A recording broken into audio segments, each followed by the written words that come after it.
طاہر خان صاحب، الیکشن سے قبل اور الیکشن ڈے پر دہشت گردی کا خطرہ ہے، اہم ترین مراسلے منظر عام پر آئے ہیں اور اسپیشل اور اسپیسیفک انفارمیشن رپورٹس اہم شہروں کے ضلعی سربراہان کو بھی پہنچا دی گئی ہیں. یہ کافی سیریس تھریٹ سامنے آ رہی ہیں.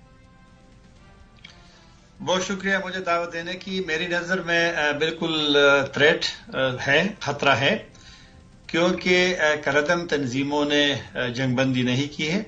اور ابھی تھوڑی دیر پہلے میں نے خود ٹی ٹی پی کے ایک اہلکار سے پوچھا کہ آپ یہ کیا انتخابات کے حوالے سے، تو ان کا جو ایک ہے کہ جی ہم اس نظام کو نہیں مانتے، یعنی ایک میسج ہے. پھر داعش کے جگہ جگہ پہ ان کے گھروں میں اور دھمکی آمیز ان کے خطوط وہ پمفلٹ ٹائپ چیزیں ملی ہے.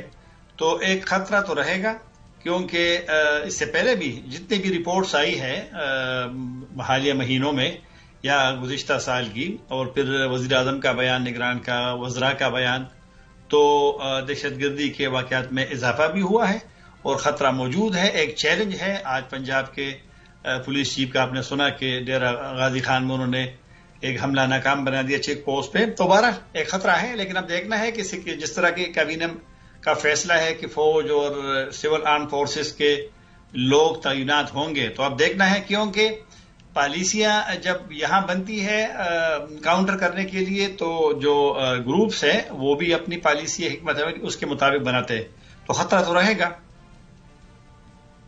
مگر طاہر خان صاحب، مراسلے میں بتایا جا رہا ہے دہشت گردی کا مقصد الیکشن ملتوی کرانا ہو سکتا ہے، اور یہ 4 دہشت گرد گروپس کی جانب سے ملک کے بڑے شہروں میں خودکش حملوں کا خدشہ بھی بتایا گیا ہے.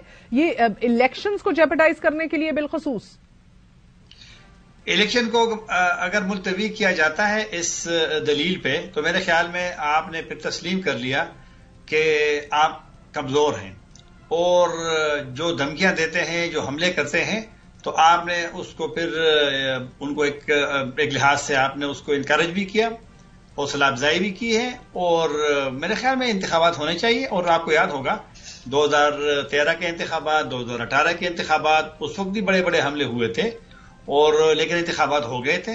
مسائل ہیں، لیکن اگر ہم ان دھمکیوں کی بنیاد پہ کہیں کہ الیکشن ملتوی ہو، تو پھر تو ہم نے تسلیم کر لیا کہ ہم کمزور لوگ ہیں، اور وہ لوگ جو پلان کرتے ہیں، حملے کرتے ہیں. بالکل الیکشنز ہمارے لیے ہر صورت ہونا ضروری ہیں، اسٹیبلٹی کے لیے بھی. مگر مجھے بتائیے گا کہ کیا مولانا فضل الرحمان اور دیگر سیاستدان جن کو داعش کی طرف سے ڈائریکٹ تھریٹس موصول ہو چکی ہیں، ان پہ اٹیکس بھی ہو چکے ہیں، وہ کیمپیننگ کے لحاظ سے کہاں کھڑے ہیں؟ اور آپ نے ماضی کا ذکر کیا، ماضی کی نسبت تھریٹ لیول ابھی زیادہ ہائی ہے یا اسی لیول پہ آپ گردانیں گے؟ نہیں، میرے خیال میں تھریٹ لیول ہائی ہے، کیونکہ آپ نے جمعیت علماء اسلام کا ذکر کیا. اس لیے تو مولانا فضل الرحمان نے خود بار بار کہا ہے کہ انتخابات کچھ مہینوں کے لیے اگر ملتوی ہو تو مسئلہ نہیں ہوگا. جولائی میں ان کے باجوڑ پہ بڑا حملہ ہوا، اور تقریباً 70 کے لوگ اس میں ان کے جاں بحق ہوئے. پھر بلوچستان میں ان کے ترجمان پہ ہوا. اور تو ایک بالکل اس لیے تو خیبر پختونخوا میں دیکھیں نا، صرف مانسیرہ میں جلسہ کیا نواز شریف صاحب نے، اور مانسیرہ ویسے بھی پورے جب سے یہ مسئلے پاکستان میں پیدا ہوئے ہیں، تو مانسیرہ اور ایبٹ آباد اور ہزارہ وہ نسبتاً پرامن رہے ہیں. باقی تو عوامی نیشنل پارٹی کا بڑا جلسہ نہیں ہو رہا، جمعیت علماء اسلام کے بڑے جلسے نہیں ہو رہے، دیگر پارٹیوں کے خیبر پختونخوا میں نہیں ہو رہے، بلوچستان کی بھی یہی حالت ہے. تو ظاہر بات ہے اس میں سب سے بڑا فیکٹر، سب سے زیادہ حملے لکی مروت میں ہو رہے ہیں، اس کی کیا وجہ ہے خان صاحب؟